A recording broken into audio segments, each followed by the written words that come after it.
phase of implementation. And as non-state actors, how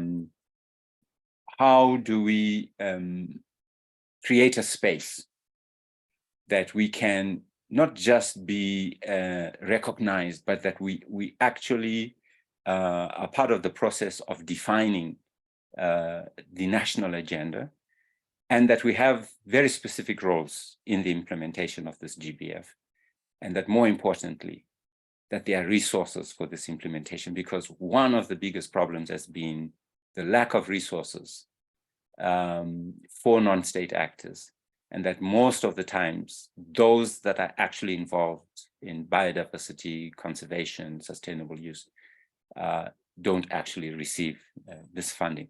So again, you see that now we're focusing on target 19 in terms of resource mobilization and means of implementation. So this is to give you a context of all this. The way we plan to run this webinar, I think we'll begin by unpacking what this Kunming-Montreal Global Biodiversity Framework is.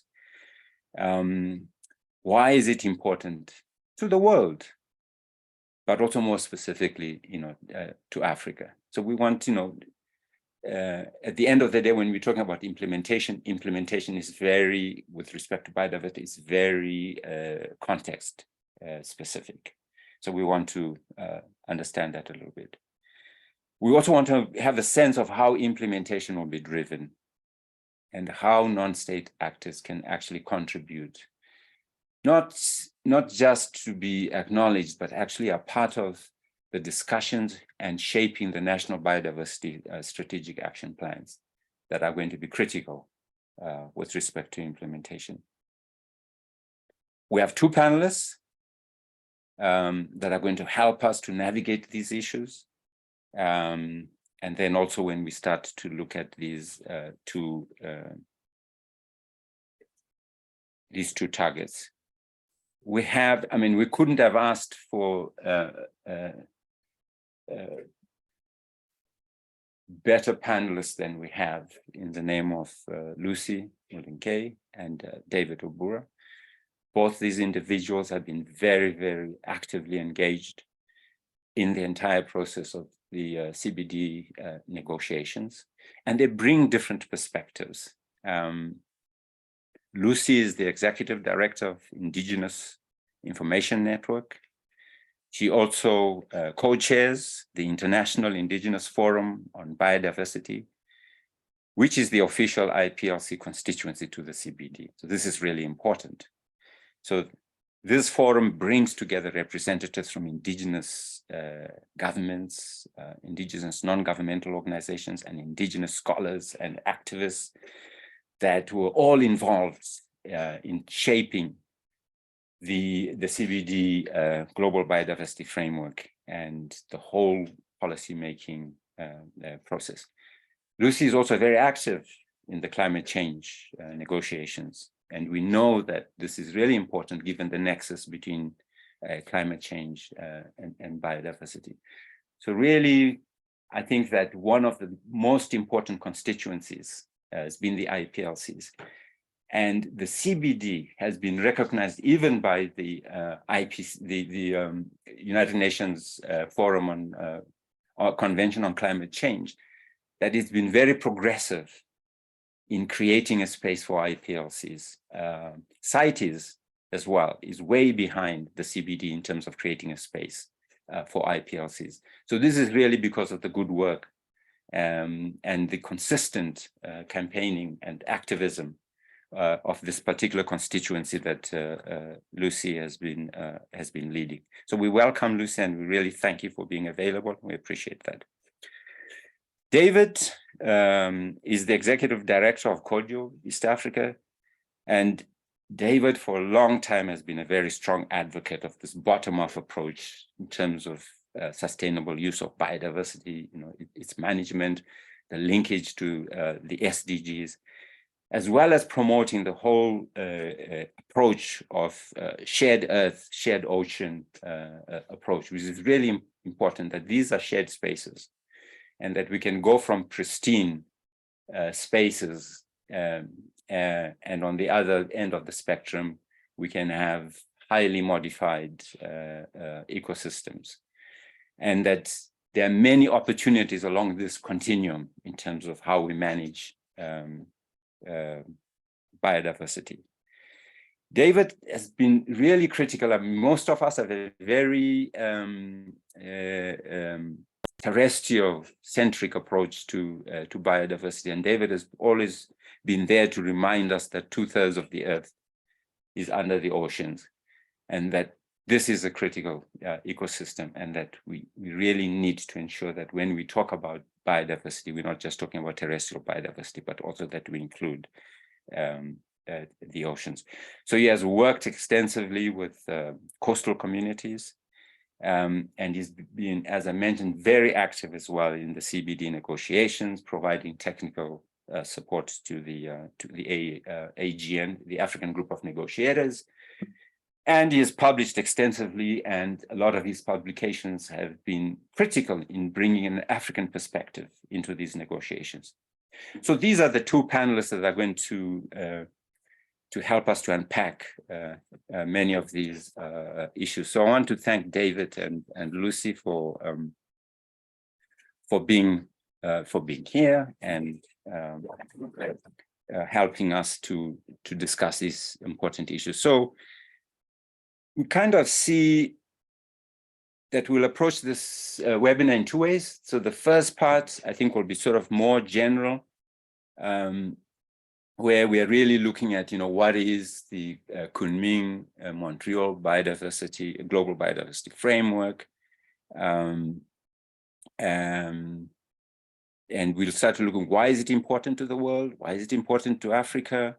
And all those kinds of issues, and how implementation can be driven, and of course the role of non-state actors. The second part is when we dive deeper into targets 2 and 3. So really, to get us going, I'm going to call on David to give us his perspectives on this general issue of what is this Kunming-Montreal Global Biodiversity Framework, and its importance, its relevance to the African continent. So David, it's over to you. I think David said he has a few slides. Does David have the right to share? Yes, I do. Okay. Okay, thank you very much, Yemi. I'll share in a moment. Perhaps I won't start right away with that. So thank you, Yemi, for that great introduction. It's a pleasure to be here with all of you, and thanks to all the participants for attending. It's great to have this series hosted by ACBA and the Youth Network to really dive into what does the Global Biodiversity Framework mean for Africa and for us in implementation. I've been running around between various meetings, so I haven't really been able to coordinate well with Lucy what we're each presenting. So hopefully they will line up fairly well. And what I'll do is I will go a little bit, explain a little bit about the framework in general terms, not a standard presentation of it for sure, because I'm always very focused on how the overall framework relates to African priorities and developing country priorities, the Sustainable Development Goals, and how and the space there is for non-state actors, so communities, indigenous peoples, but also the necessity of businesses and other actors playing their role in delivering on the framework. I will dive straight into the targets 2 and 3 just because the session is focused on those a little bit. Now, the framework, it has a long name, the Kunming-Montreal Global Biodiversity Framework, because of the hosting of the negotiations by China and then the final location in Montreal. It replaces the Aichi targets, and it has a fairly complex structure, which was a subject of a lot of debate amongst the countries over the last 3.5 years. The COVID pandemic not so much as interrupted the negotiations, but gave the negotiations another 2 years to happen, which in some ways was good in terms of being able to get through the complex issues, but also had its set of challenges that may not have helped so much. But the parties took the full 3.5 years to really negotiate and argue about the details that are in the framework. But in many ways, and it has many weaknesses because of that, but it has many strengths as well. And so perhaps I'll start with my sharing now. And an important part of the strengths, and hopefully you can see the right view of my screen right now, because I really want to emphasize that what the text of the framework says and the intent of the CBD in designing this framework, the co-chairs, all the various negotiators that negotiated it, is that this is not just a framework for biodiversity actors. It really cuts across all of the sustainable development areas in a very comprehensive way. And this is partially by intent and partially just because the reality is that the development practices that we've had globally are what have driven the decline of biodiversity at a global level. And so in terms of achieving positive biodiversity outcomes, we need to address all the development challenges and shift from this sort of linear and extractive and growth-oriented models to a sustainable development trajectory. And so what this figure shows is really emphasizing the mapping of the 23 targets that the framework has. They started with 20, and through the negotiations, that went up to 23. These cover all aspects of the Sustainable Development Framework. And so this illustration shows the SDGs, and this sort of adapts from the wedding cake model that some may be familiar of the SDGs, which show the 3 pillars of sustainable development. So the nature pillar at the bottom, the economic pillar in the second place, the welfare or the social pillar in the third place, and then the top layer there is really the means of implementation, the sustainable development goals that relate to means of implementation. But this is also how the framework mapped out across 4 goals. The biodiversity goal A corresponds to the bottom layer there. The sustainable use or benefiting directly from biodiversity really relates to economic activities, and many targets relate to that. The equitable sharing of benefits from genetic resources is the 3rd objective of the CBD Convention, and also the 3rd goal of the Global Biodiversity Framework. I think we now interpret it a bit more generally. So it's the equitable sharing of benefits from all of biodiversity, not just from genetic resources in that 3rd tier.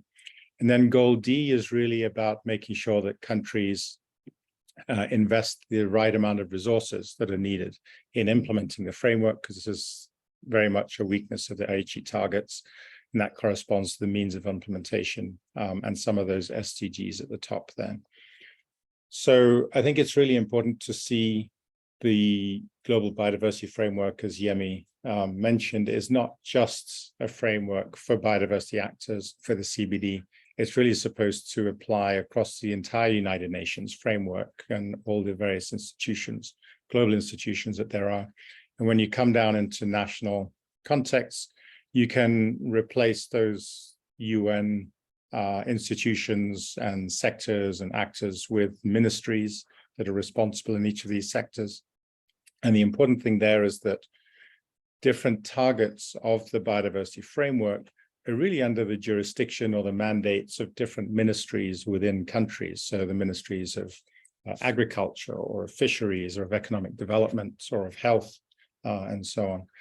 And so it's really a framework well beyond just the environment and biodiversity ministries for their implementation.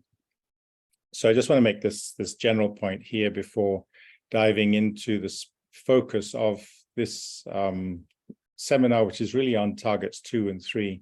And if you look at the bottom right, you can see T2 on restoration and T3 on protected areas or protection. These are really the 2 focal targets that we're talking about here. These are quite firmly within the focus of biodiversity actors. But then, of course, as we're going to talk about in this session, particularly in terms of the interests of local communities and indigenous peoples, of course, it goes these two targets as well go well beyond just the biodiversity actors and really need to be the subject of action across many different people.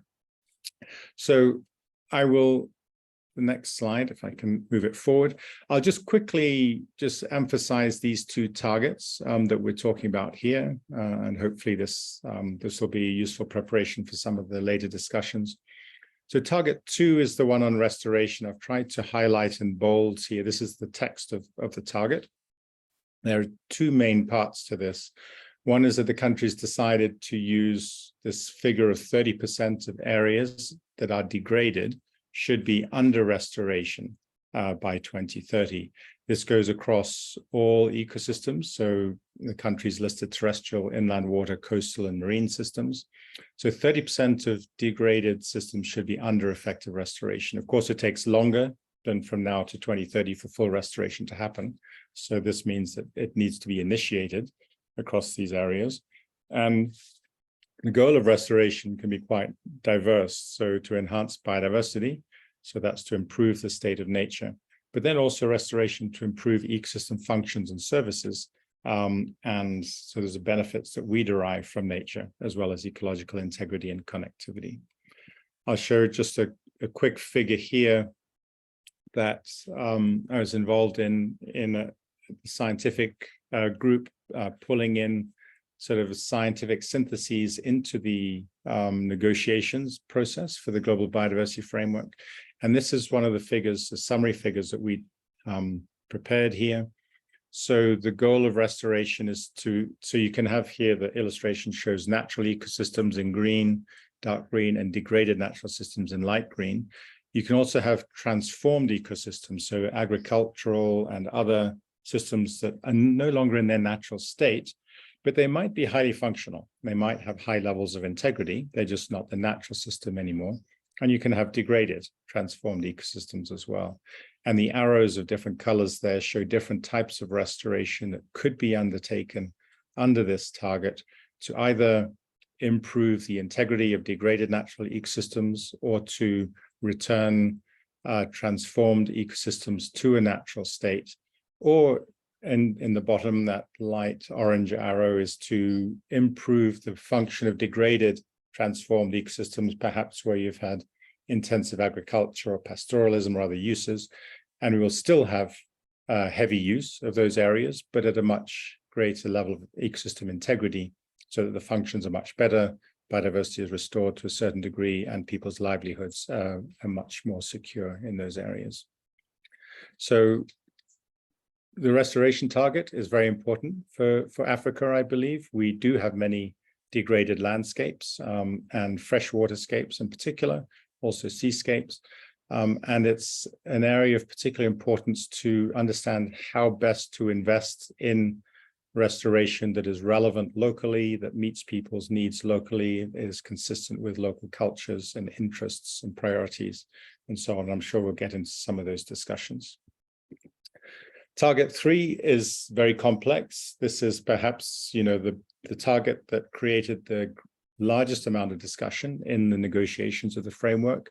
This is the one that most biodiversity actors are most strongly interested. How much area is under protected areas, is under strict protection in many cases. But there's a lot of discussion that needs to happen under this, and countries have very different interests and capabilities. So this is the 30 by 30 target that people talk about, is the shorthand for that. And this is where at least 30% of, again, terrestrial, inland water, coastal, and marine areas should be under effective protection. There are many qualifications within the target language that I won't go into here. But if you can see, moving down into the middle of the text, is this bringing in the importance of other effective area-based conservation measures, or OECMs, and recognizing indigenous and traditional territories. And this is where we're really realizing that it needs to be action needs to be broader than traditional government-controlled protected areas, and then also integrated into landscapes and seascapes, broader spatial domains and sustainable use that are consistent with conservation outcomes, a very important part of this. Again, through part of these science networks, we try to develop some simple illustrations to try and help understand what's possible under the different targets. So this illustration is a country X, just depicted as a rectangle. And if you can see the natural systems that are in good condition in dark green on the left, there are what we call shared spaces, where there is from low to high levels of degradation, but still recognizably natural system. And then in brown, farms and cities that are completely transformed. And then these other classifications are important in the framework. So degraded ecosystems in that gray mottled area and shown in the bottom of the figure, mostly in shared spaces in farms and cities. The yellow dotted line is areas under protection, and the green patches there are restoration areas. And we tried to show how, with the Global Biodiversity Framework, these targets are really, a number of them are spatial targets. They correspond to spatial planning in a country. Target 1 is explicitly on spatial planning. And you could see the coverage of target 2 or target 3, and then target 10 is about sustainable production areas, how these would cover the territory of a country in order to sort of help sustain use and sustain biodiversity. Now, what's interesting here is thinking about other effective conservation measures and the roles of sort of local communities and indigenous peoples. So we've tried to show here how part of that area under protection in yellow will be under government protected areas, but a part of it will be under other jurisdictions or other authorities, civic, community, private, so on. And then also this idea that restoration has a role across all spaces, depending on the interests or the needs of the local communities and people in different areas, and of course, biodiversity objectives as well. And then coming to the shared spaces concept that Yemi mentioned at the beginning, is how can we really look at implementing target 3 and target 2 in Africa, thinking very clearly about maintaining and restoring ecosystem services. So what sustains people's livelihoods and welfare in natural and in altered landscapes and seascapes across Africa.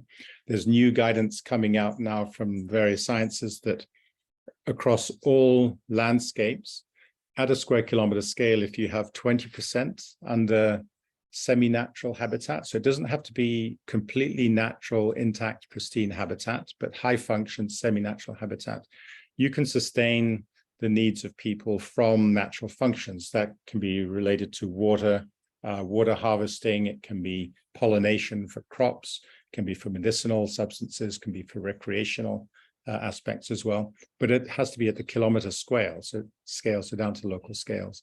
And then the importance of restoration, thinking about how do you incentivize action at local levels where systems are degraded, is to really promote restoration that benefits people as well as benefiting biodiversity. So you can get commitment of effort and area to doing that. And I think that's the end of my slides there. So thank you very much. And I hope that was useful. No, great. Thanks so much, David. So I think you went from sort of the general perspectives on the GBF, and then you zoned in on targets 2 and 3. And I think what is interesting is that you begin to focus on how we can actually implement targets 2 and 3, and also the links with other targets, so that we're not just implementing target 2 and target 3 in isolation. And most importantly, how in this implementation process, we can sustain people's livelihoods and ensure that we have functional ecosystems.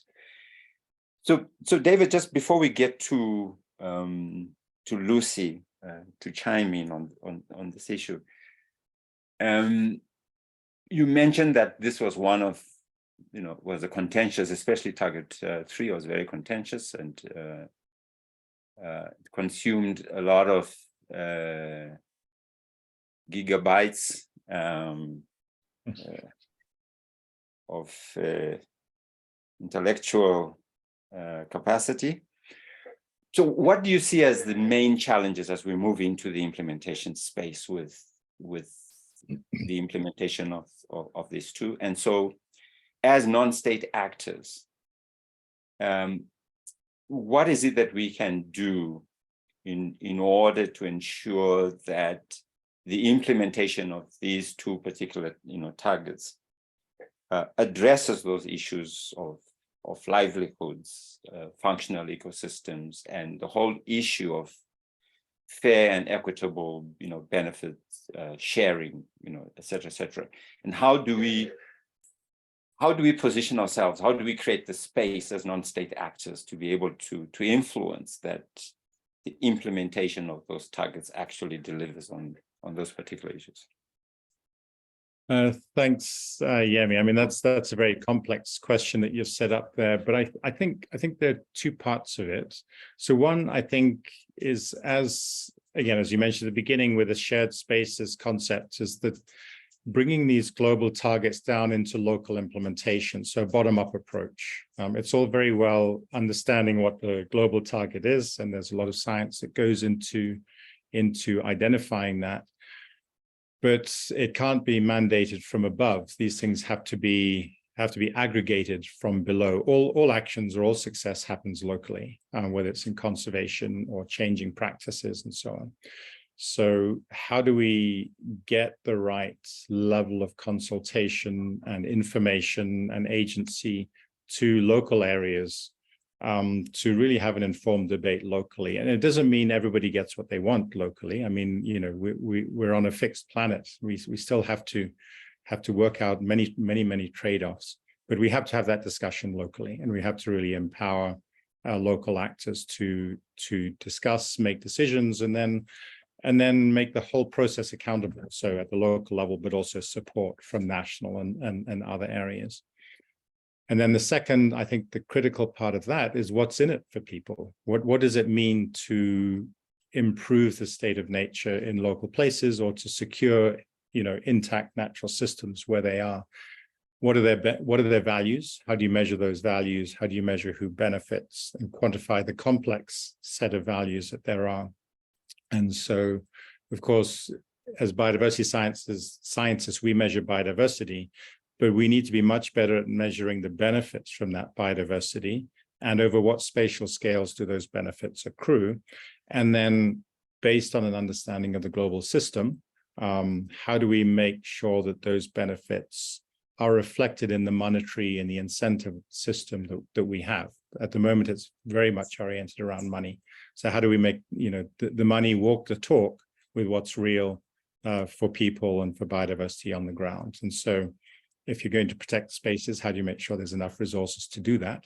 If there's opportunity costs for doing that, how do you address that? How do you make up for that? How do you identify other opportunities and so on that are viable for people locally? So I think it's those two things. It's the bottom-up approach, and then making the value system work, so we really understand what we're doing, and the whole system is accountable for those values from local to national and global scales as well. Fantastic. No, thanks, David. So, Lucy. Yes, Yemi. Hand it over to you. So, again, perhaps you can follow what David has done. So, starting at the general level about this GBF, the general things, what it is, what does it mean? And perhaps you give us the perspective from the constituency that you are so actively involved with. And then go deeper into target 2 and target 3 and share those perspectives. So over to you. Thanks, Lucy. Thank you, Yemi, and thank you, David. I think David has really looked at the target 2 and target 3 very keenly and brought quite some important perspectives there, especially for civil society, and also touched about Indigenous people, which is really very important to look at the ground level and also look at the government and different issues. But first, I wanted to kind of look at why is this strategic plan very important to us? It is important because we have to really, we know globally and we know throughout the world, starting from your own garden and starting from your own country, each one of you, that biodiversity has been destroyed for a long time, destruction, vegetation has lost, the communities have really become desperate, and become very desperate in terms of looking at their resources, which they use them for food, livelihoods, for medicinal plants, and for the health of the whole community, the whole family, and the whole nation and country. So it was very important to start looking at it very more keenly. And for Indigenous people, for years since the convention, the discussion in 1992 in Rio de Janeiro, we have been very keen and very close in terms of looking at these different issues and looking at the different issues on biodiversity to make sure that we participate and we actually tell the world why this is important to us. And that's why we took such a long process, and we have been continuing the same process to make sure that the governments, the parties to the convention, the other stakeholders could understand why it's vital to include Indigenous people in different areas. And when this particular strategic plan was finalized in Montreal, which was supposed to be in Kunming, and finally we did for the both Kunming and Montreal, it was very, very important for us to stand firm, to look at what we had already discussed for a long time, and make sure that we input most of the issues that we were discussing there. And for the strategic plan is very important because it's a strategy, is a framework that is looking at holistically to make sure that everyone is included, whether government, Indigenous people, private sector, and also the other stakeholders, the civil society, and so on. Because we believe that if at all this strategic framework has to succeed, everyone has to play a role. And indeed, everyone has to play a role, whether children, whether elders, whether us who are in the middle somewhere, and the youth have all to play a role, women and everyone. And when the strategic plan was being put together, as what already David had explained, that it took some time, it took more than what was really expected, because the CBD, the Convention on Biological Diversity, has a 2-year cycle where after 2 years we meet again and be able to come up with some decisions. But because of many technical issues like the COVID, that prevented it to continue the way it's needed. But finally, when it came out, it looked at different very, very important issues and was working with all the governments. And now we have this framework where we have all to work together to make sure that we implement and it's successful. Before that, we had many other outcomes from the different, convention, conference of parties. But some of them did not go well because some of the areas were not very inclusive. Some of us felt like, some of the Indigenous people felt like some of the areas which were discussed, they were not really very involving, especially to the different societies and different people. And that's why the framework took kind of a different approach. And as we look, we can see that it's very including, that it makes sure that all the stakeholders are mentioned. It also looks at issues of transboundary, and it looks at how the rights of Indigenous people are respected and make sure that they are included in the whole process.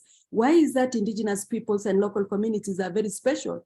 Because right from 1992, we have been following this particular process. And as the governments were discussing about their different issues in Rio de Janeiro, we were there at the, aside there saying that, remember, these resources belong to us also, and that these are our lands where these resources are, and we should be included. And looking at the framework, which recognizes very well the outcomes of the different researches that have been done by ACBA, the scientific intergovernmental bodies that has been collecting quite some scientific issues about the biodiversity laws and the different, the different issues that causes it to be lost, is that Indigenous people's lands and where Indigenous people live, they have the highest biodiversity, and it has also been well protected. So it's very, very important to be able to work and live and make sure that traditional knowledge and the knowledge that they have in all areas can be included and must be looked at, looking at science, innovations, and look at also the issue of traditional knowledge by our Indigenous communities and local communities in our different areas. And if we look at the global framework itself, Yemi, because we wanted to at least make sure that we unpack a little bit, is we find that it's a framework that has really brought up quite a number of very, very important issues. We see the direct drivers of the loss of biodiversity being mentioned, the changes of the land and land use, and we also look at the different direct exploitations of organs, and that's why we find that target 2 and 3 are very, very crucial in terms of looking at it. And of course, many people always mention about climate change. We mention about pollution, and we mention about invasive species. But remember, all these are connected. They are all together, because if we lose this, we also lose the other. And we cannot work separately without making sure that we look at them holistically together and see how we can be able to unpack all of them and see how we can look for ways of making sure that we regain and we restore that biodiversity. The other areas where this particular framework looks at it looks at other development agendas and other paradigms of development that have already been done before, like the Sustainable Development Goal, which is very, very important with the Agenda 2030. And now CBD itself, the convention looks at also at 2050. And for us in Africa, it's even more important because, as we said earlier, David had mentioned, is that there is also the importance and the fact that it's very crucial for us, Africa, because we have all this biodiversity.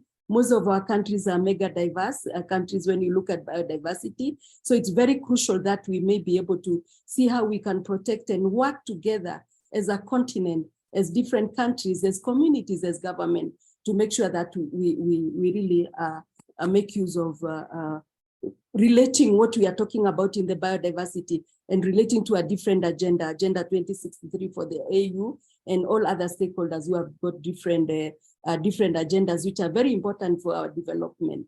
And if you look at the SDGs, all of the 17 Sustainable Development Goals relate to what we have in the framework.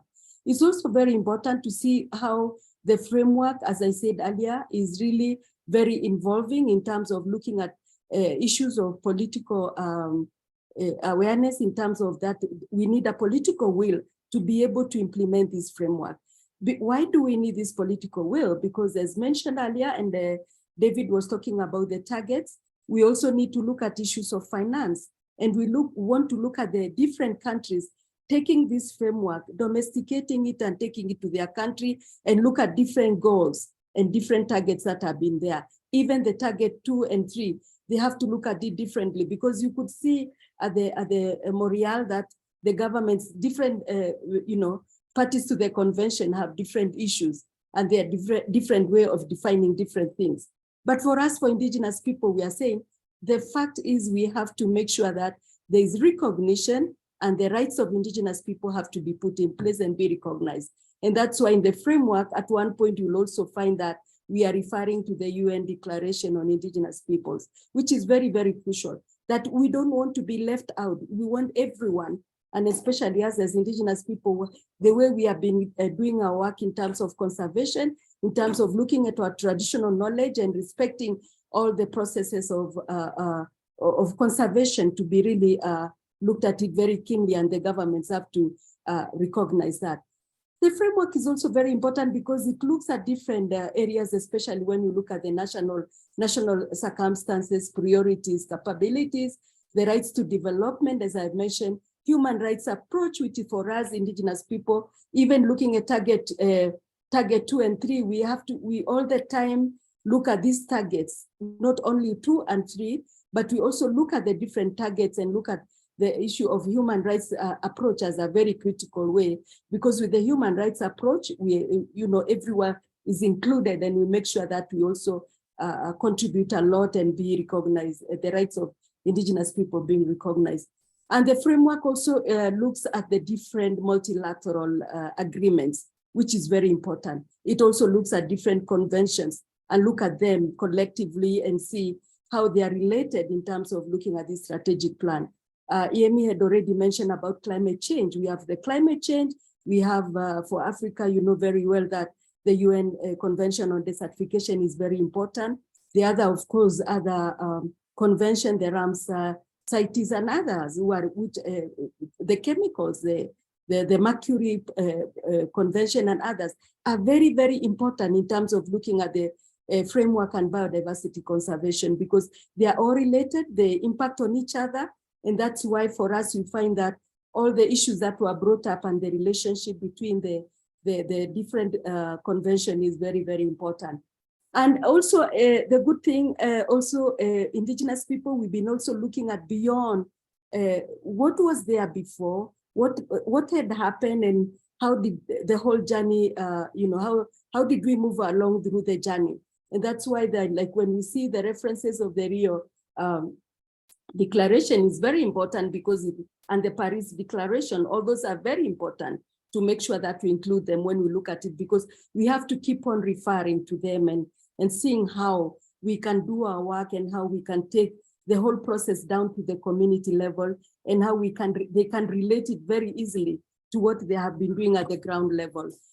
And we look at the issues of science, innovation, and traditional knowledge all being included together as very critical areas where we have to work. So the whole framework is really well packaged in terms of looking at different areas, and even looking at the issues of access to financial resources. And for us Indigenous people, we've been doing also the issue of the activities and discussing about the resource mobilization, and having a component of every other groups looking at it. And we are saying we want funding to come directly to Indigenous people so that they can be able to implement and restore the ecosystem, looking at the different areas of the convention and the framework, and being able to do the work on their own without having some standing block. And the convention also looks at the issues of health, which are very important. And for us Indigenous people, we find that when we look at biodiversity and health is something that gives us a lot of strength and a lot of motivation, because most of the biodiversity we use, it gives us food, it gives us medicine that is important for our health and so on. So that's what I wanted to unpack about it, and say that even though we are looking here at target 2 and 3, they are all related to each other, as David has said. And we have to look at them in a holistic way, that we relate them together and try to see how we can be able to merge them. Because most of the time, everything that we do and when we discuss, at the end of the day, is the parties to the convention that look at them and agree or disagree. But we are very lucky among the Indigenous people, and with the International Indigenous Forum, we have divided ourselves into different targets, everyone with a different interest where we are. And from before, and at the time of the convention, the discussion in Kunming and Montreal discussion, we already had different people looking at different targets and different discussion. That is where our strength is.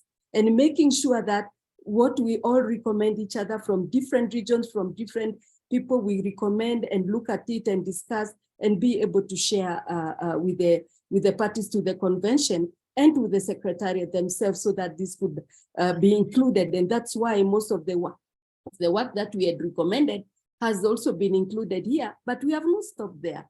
Even after Canada, Montreal, we continue discussing. And up to date, we have been discussing almost every other 2 weeks. We have a webinar to discuss among ourselves, to look at it. What are the notifications that have come? What are the issues that we need to look at? Because if we don't do that, and if we stop from the convention there and look at those recommendations, we still need to give ideas, because not everything that we needed and we had discussed as Indigenous people and local communities came into the document. So we have to continue discussing that, and we have to continue working with the same, our different governments at the regional level and at the national level, because we also need to let them know what are the issues, what are the challenges, and what are the things that we need to incorporate together, so that we can be able to work and make it, to make the implementation of the framework really work. Because it can't work without, if the private sector is not included, if the civil society is not included, if the scientists are not included, it can't work, because there are so many areas that we need to work together.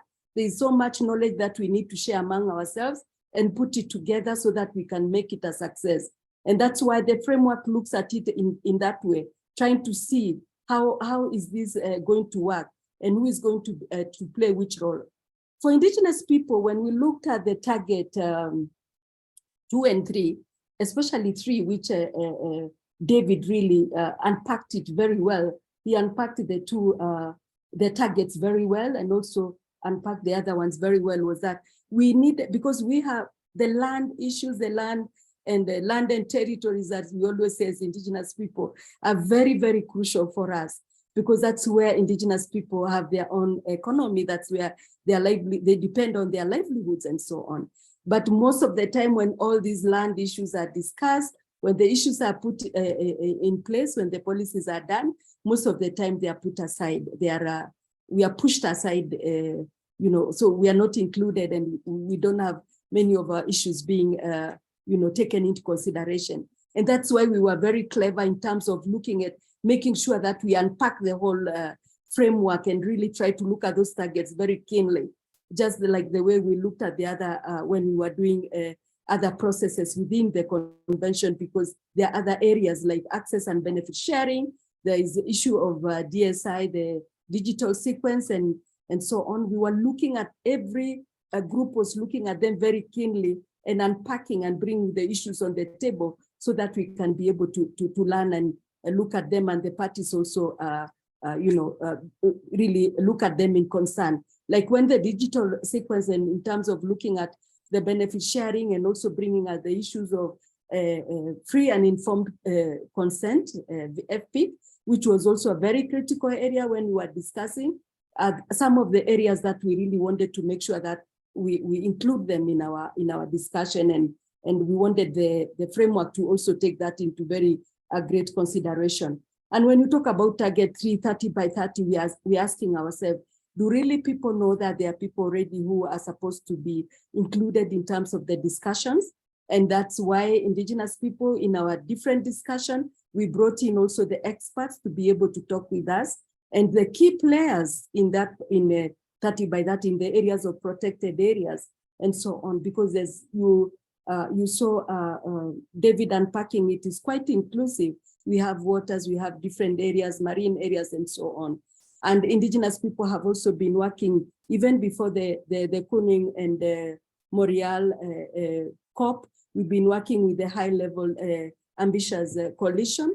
Those are all the NGOs who are working in different areas of protected areas and the OCMs, as David had explained, so that we can be able to understand much more. And they can also understand us and take our issues on the table. And even after Montreal, we are still working with the different key players, IUCN and others, and the high ambition coalition, to make sure that they really take our issues to continue making sure that we implement them. Because in Target 3, we had many issues. We had the right issues that we wanted to make sure. If you say 30 by 30, terrestrial and inland waters areas and marine and coastal areas, we needed people to also know that Indigenous people live there. We have our Nordic countries, people who are really very keen on issues of marine. And some of you who have been in the media lately looking at different issues, they've been very keen in terms of looking at that from Australia, New Zealand, and so on. So in this particular target, even though for Africa, the 30 by 30, we have not been very, very strong in terms of pushing some of the issues, is because also we are trying to look at this particular framework. What are our governments in Africa saying? How have they been able to unpack what we got from Montreal? Have they really started looking at it and domesticating and looking at some of the areas and seeing how they can work with Indigenous people and local communities? We are also looking at the National Biodiversity Action Plans, the MPSAPs, which are very, very important at this particular time, because the framework is emphasizing that this is also a very important area where we all need to work together to make sure that the implementation of the framework really is implemented before the targets of 2050, where we are looking at making sure that the loss and the restoration of all the ecosystems that we have already destroyed and the biodiversity that is lost, that is restored. So there's quite a lot of issues that we really need to unpack again. And for Indigenous people, just to make sure that I also mentioned that, is that when the framework was being put together, there was so different areas which were discussed. As we mentioned about the protected areas and the different targets you see here, They were all discussing different working groups and so on. We have the Article AJ and AJ of which discusses a lot about Indigenous people, and of course the related provisions in it, which partly also we look at the issues of protected areas. And in Article AJ, we've been having also a separate action to that. It's been one of the bodies where Indigenous people have really been working so hard. We started it, I think, around 1997. And before that, as Rio was developing, we also ourselves meeting on our own, as I had mentioned earlier on.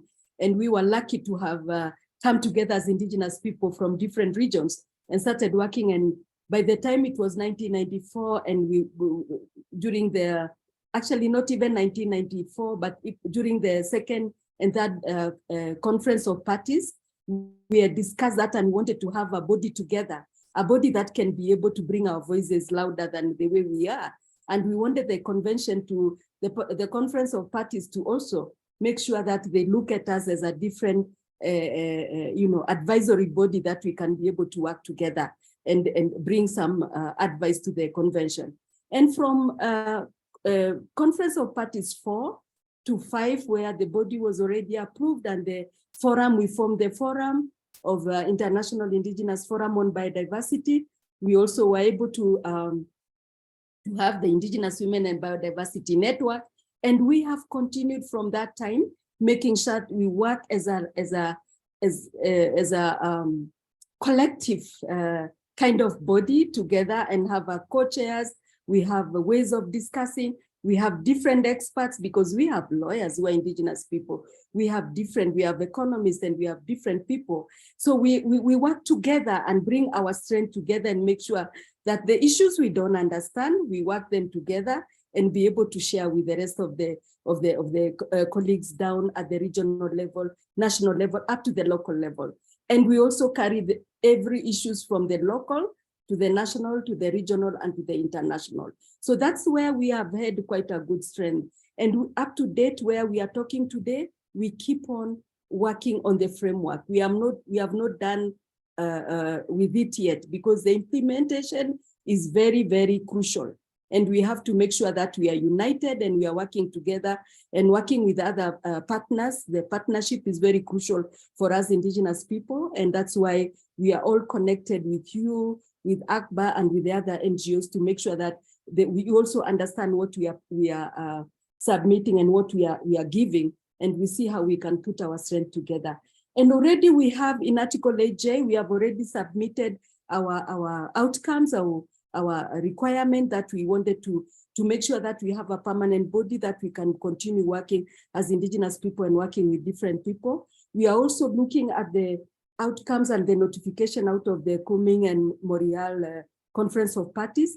And this is where, again, I want to put and emphasize that it's very, very important for us as Indigenous people, local communities, the civil society, the scientists who are working with us, to make sure that they continue following it and looking at it and making those submissions that are required to be made, because it helps us and also helps the parties to look at those different issues and see how they can be connected and how we can be able to work with all of us together collectively.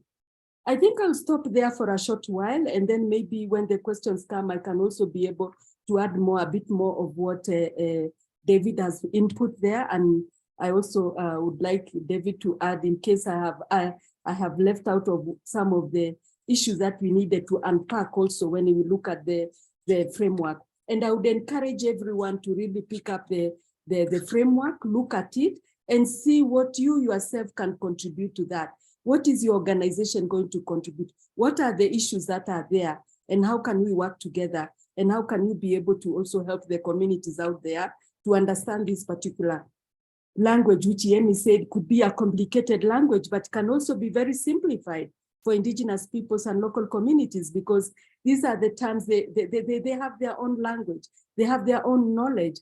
And this is what makes it a bit easier for them to be able to look at it and look at the ecosystem restoration. I would also like to say that what David had already mentioned about the restoration, why it's very important.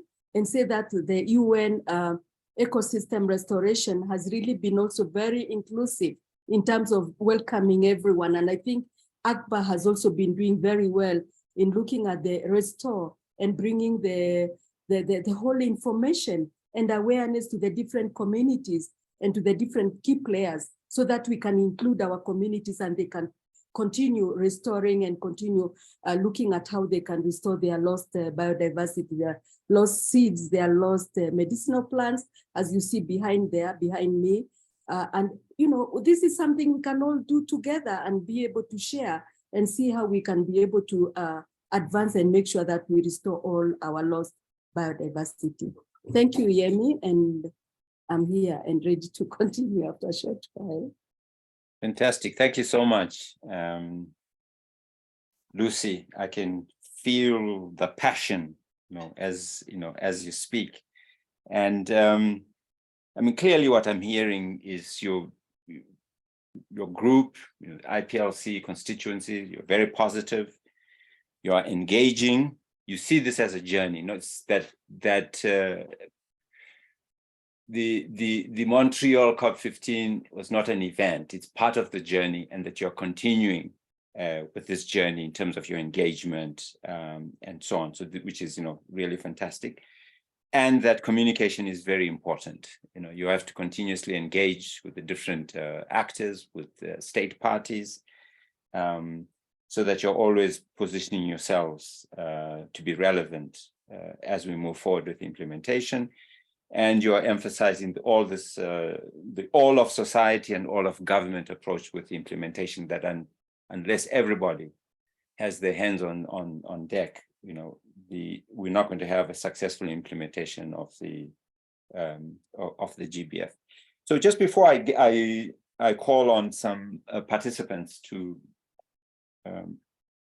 comment, Lucy, why do you believe, the discussion in the negotiations was that very little money is actually going to the local level.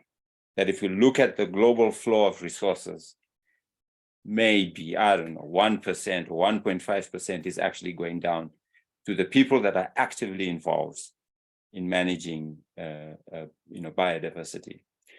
So moving forward with implementation and picking up on your points that we need everybody, all hands on deck and so on. How do we ensure that we push for localization of resources, that we have clear roles in terms of what the IPLCs, non-state actors, are going to do, and that resources are available to these groups to actually implement? How do we change that narrative? Because these things take a long time to change. So what is your group thinking as you engage about ensuring that these resources are flowing to the local level?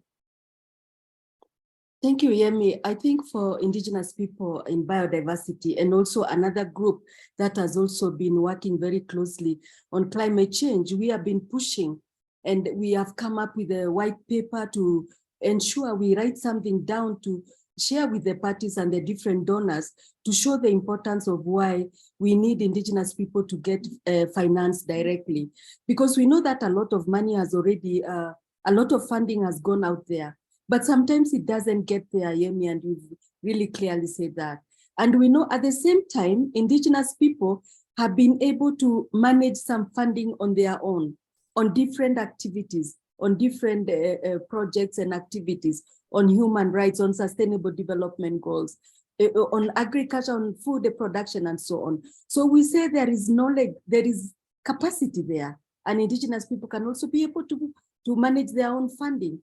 And we want it to come directly to us. You all know, and I don't want to accuse any government or anybody, but that is why we are saying we need a political will. Because if you go to our different governments, where they are also supposed to allocate funding for biodiversity convention or other areas of work where the biodiversity is concerned, it's always like almost zero. And at the same time, where there is funding, that funding will always end up somewhere in all government, not only in one particular government. It will end up somewhere. it will not reach out to the community. And you find that the communities are always left desperate and just continuing with their own activities in terms of trying to manage and to survive on their own in restoring their own ecosystems. So it's very, very important. And that's why we are working even with the other NGOs to see that they can also support us in terms of trying to see how can we work with the other partners to really support us so that we can have the funding coming to Indigenous people, even if and that is part of capacity building also, we believe. So that we have that, we can be able to manage, and where there is always a problem can also be tackled down. And so we want to make sure that we have Indigenous people managing it. It's not easy though, because even the convention itself has also been having quite a lot of issues on finances and resources. And we have been collectively, like for example, our participation as Indigenous people, we have a voluntary fund that has been coming in there. But most of the time, the voluntary fund will always run out of money. But we as Indigenous people and the forum, we do fundraise on our own, and we bring funding to the forum, and that forum we ensure that there is full and effective participation, because that is our key mission, to make sure that Indigenous people participate in different processes where the work impacts on them. And we have managed quite well for many years. I've been in this convention. I think the first convention I attended was COP4 in Bratislava, Yugoslavia, at those years. Up to date, we are still going on to make sure that we have the different Indigenous people really participating. And that's our main thing, that we need to talk to different key players. Today, we are talking to everyone here, and we hope that we have also partners in here who can influence in terms of looking at Indigenous people resource mobilization targets that we've been working on. Great. Thanks so much, Lucy. So I have some questions. Rodney Naleba, are you able, can we unmute Rodney?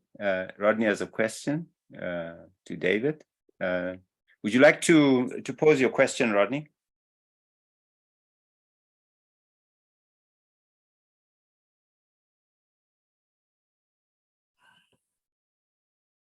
Yes, do you hear me? Yes, hear you loud and clear. Go ahead. Good afternoon, everyone. I'm Rodney, and I'm asking David about what stage in terms of implementation towards achieving these targets they are. Then that's he talks about bottom up, that is from the local level, what stage and what is being done. Can he try to point to some examples of what is being done, and how optimistic are you, David, that these targets can be met? Yeah, that's my question. Thank you. Okay, thank you, Rodney. Yeah, so very good question. And that's one of the challenges of this process, is that there's so much effort and focus when we're going through the negotiation process. And in fact, in a way, we lost 2 years to that, because instead of having this agreement in 2020, we didn't get it till the end of 2022. So we only have now 7 years, 7.5 years till these targets are supposed to be met. So the thing is, of course, with new targets, you do have to re-strategize a little bit. So there will be a bit of a lull. These are very important targets, and all those involved in the negotiations are very committed one way or another to their implementation. So in a way, there will be a lull, and then there will be accelerating implementation as we come into the coming years. But as Lucy has pointed out, I mean, individual groups keep up their work, particularly, from the perspective of Indigenous peoples and local communities. We work with fishing communities in East Africa. Our work with the community-based protection and management hasn't had a pause during this process, but we're not yet able to count it up yet, and we're still working out precisely how we will reorganize around the new targets. So we don't yet know about how much implementation there has been in the last year or 2 years, because we haven't had a process of counting it up and revising the numbers. So we'll have a clearer sense of that soon. And I mean, there are many who are very committed to trying for progress. Now, the last part of your question is if I am optimistic the targets can be met. Some of the targets, yes. Some of the targets, to be frank, I'm not particularly optimistic about. But I think a key thing about targets is that they set a very important direction of travel. And for example, the Aichi target on area under protection was for 17% on land and 10% in the ocean. So in the last 2 to 3 years before 2020, countries really scrambled to get the numbers up to those area proportions. Of course, many of those areas are not necessarily effectively managed yet. So they're on paper, or there might be something tangible on the ground or in the water. But not real management yet. So to make them effective takes more time and more implementation. And now that we have increased the ambition, is a lot of the large spaces were counted up in the run up to 2020, certainly in the ocean, in marine areas, and very large marine protected areas came in. Is there scope for more large areas like that, or do we now have to do the much harder work of adding up all the small areas? Particularly in local spaces, to add up to these large percentages. So it'll be a challenge for sure. But I am optimistic. I mean, the targets are good in the direction of travel. I think the aggregate that we will get to may not quite meet some of the targets, but that's even more reason to try that much harder to get there. And perhaps Lucy has some answers to this question, I think, because it's very important for her also. Yeah, it's very true that we don't have yet the real way we can say that this can be implemented and so on. And for Indigenous people, what we did is to also develop indicators so that we can be able to follow and look at different targets and how they move, and especially those that are impacting a lot on and mention a lot on Indigenous people and local communities, because this is very important to have indicators. As David says, unless you develop your own way of looking and monitoring and coming up with the outcome, is very, very crucial to do that. Because if you don't do it, then you will not be able to measure well where you are or how these targets are going to be implemented.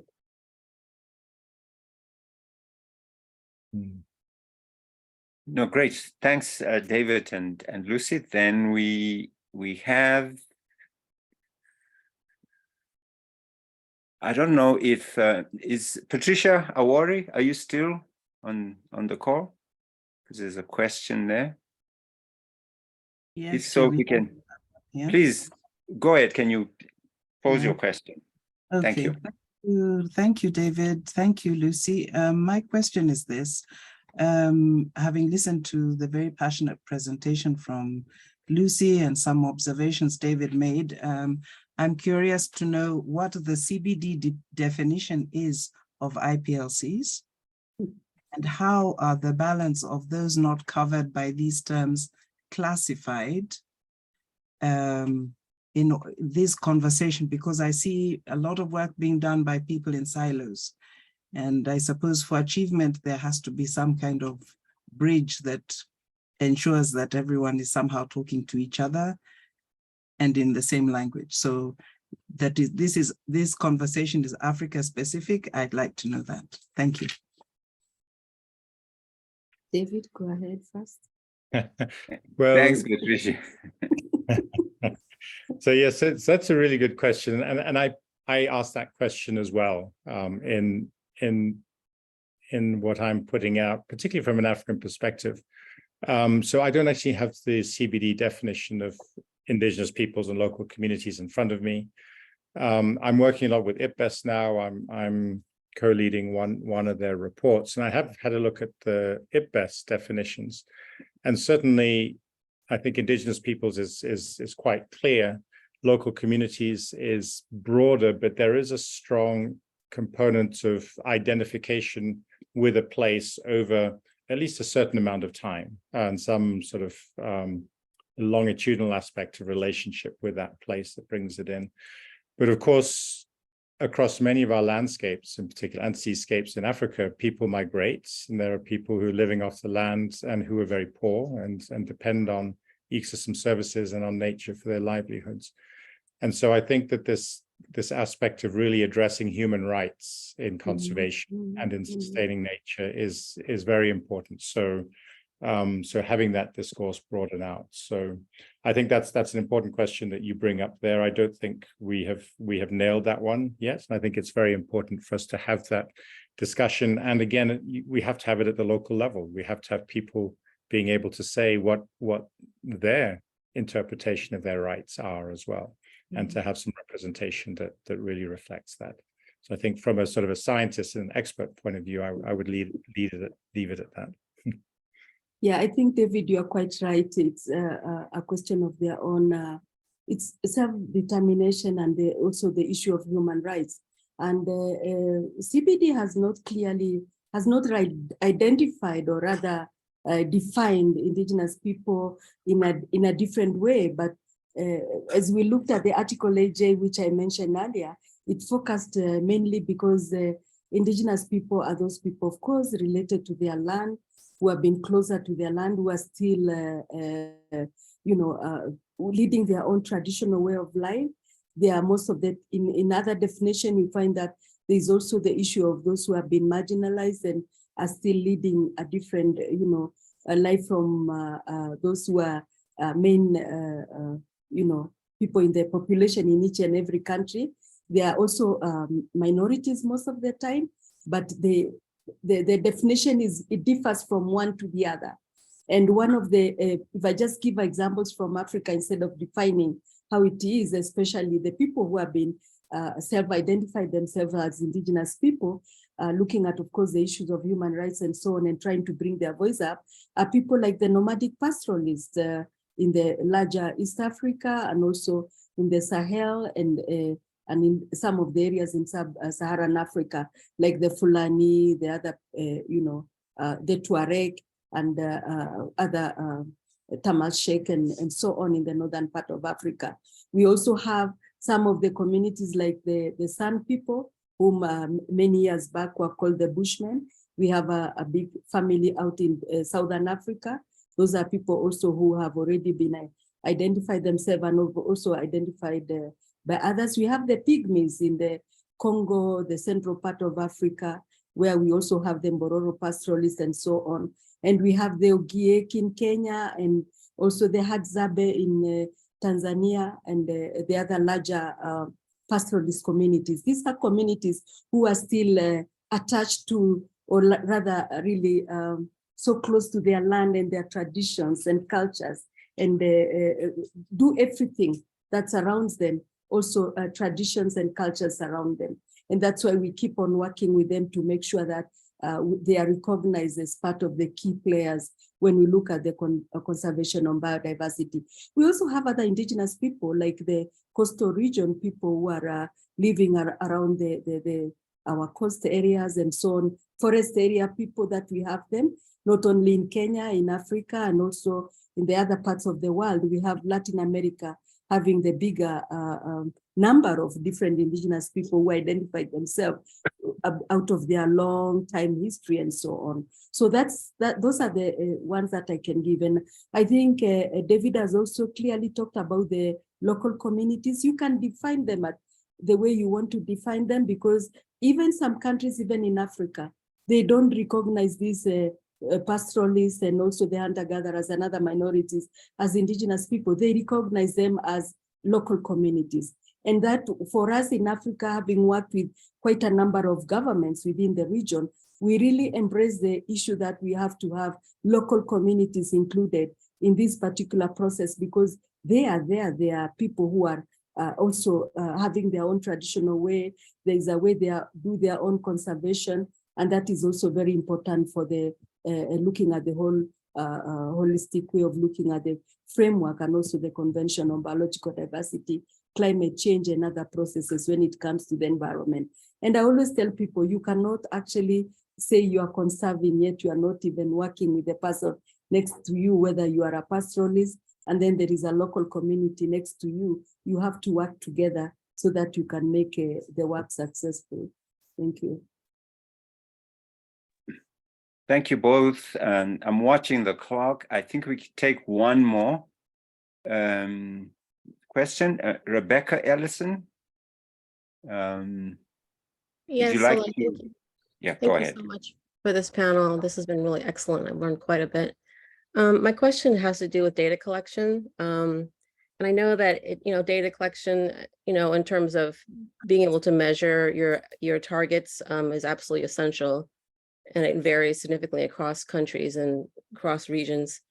Do you have a set, like a database of indicators that is similar to the SDGs? And if so, how are Indigenous groups participating in being able to collect data and also interpret it, and therefore being very much part of the construction of these targets? David? Okay, yes, perhaps I can start with that and then hand to Lucy. So thanks, that's an excellent question. So as part of the negotiation process for the framework, there was an agenda item on the monitoring framework and indicators to monitor the biodiversity framework. So there's certainly very strong discussions around that. It wasn't fully concluded because, of course, it's very hard. You can't set your metrics until you know specifically what the target is, and the targets were not fixed until the last moment. But what has happened is that an ad hoc technical expert group, it's called, has been constituted to work for the next 2 years, so until COP16, to finalize, to pick up on where the GBF negotiation left off with the monitoring framework and indicators. Now, it does connect a lot with the SDG indicators. The SDGs adopted some of the biodiversity indicators in 2015, and then, of course, because those have expired in 2020, they'll likely look back to what the GBF finally has in terms of indicators. The representation, and there will be top-line headline indicators that countries are really strongly encouraged to ask to report on, and there will be many subsidiary levels called complementary or component indicators that will be helpful but not mandatory for countries to report on. So we'll spend a lot of time. And so I've been nominated onto this expert group. There are representatives from all the 5 CBD regions. There are also representatives from different organizations. There are some organizations that do work specifically on Indigenous people and local community issues. So the Forest Peoples Program is there, and the Indigenous Forum for Biodiversity is represented, I believe. And I know some of the country representatives also have a very strong focus on Indigenous people and local communities. So there will be a strong component of bringing in indicators that are identified by and relevant to IPLC. Perhaps Lucy can pick up more on that. Yes, indeed, David, and the team that is joining the expert group, we have Georgie Carino and Mauricio, who have also been working with us throughout. We have actually a working group of indicators, and the same group has also been, we've been working with them for a long time as the forum, developing the local biodiversity outlook for Indigenous people, and we have compiled a lot, and that's how we have continued with the work of indicators to ensure that those indicators are also used at the local level, not only at the international level. So that is something that is already in place, and I think for us, we are happy that we have all that process and we are participating in it so that we can share at all levels. And we will be ready in case anyone has any questions and send to ACBA, we can be able to answer and give contacts if you want to follow up. Thank you. Thank you. Great, fantastic. I'm always amazed at how time flies. At the beginning, I was thinking, oh my God, we have 1.5 hours. How are we going to fill this 1.5 hours? And here we are, it's time up. We have 2 minutes. And so I'm not going to attempt to summarize, because the risk with that is that you diminish certain very important issues. So really to acknowledge and to thank David and Lucy for fantastic perspectives. I think David coming across strongly with some of the science issues and the thinking behind this issue of shared spaces and so on, and how the GBF also relates to our aspirations for development and the SDGs. And then, of course, Lucy bringing into the discussion, the IPLC perspectives and some of the work that they've been doing and how they're engaging with this process. So I want to thank you both very much for making time, for being available here today. And of course, the participants, those of you that joined the webinar, thank you so much for making time to be part of this webinar. Without you, there is no webinar. We'll be talking to ourselves. So we thank you so much for making time and being with us. We also want to thank our interpreters for facilitating the interpretation, English, French. Thank you so much for your contributions. An announcement from Olivia, just asking you all to download campaign materials from Trello. And Olivia is going to be sharing the link so that people, and there it is, I see it in the chat. So those of you that are interested in that, and thanks so much, for the questions. I think that they added to the richness of the discussion. And of course, as with these things, there are always many issues, that we don't have full answers to. So with that, bonne journée. So wish you all, a good day, whatever remains of it. And let's stay in touch. Remember, this is a campaign. So this is one in a series of this campaign, which is running until July 5. So all the best to everybody, and thank you so much. Bye-bye.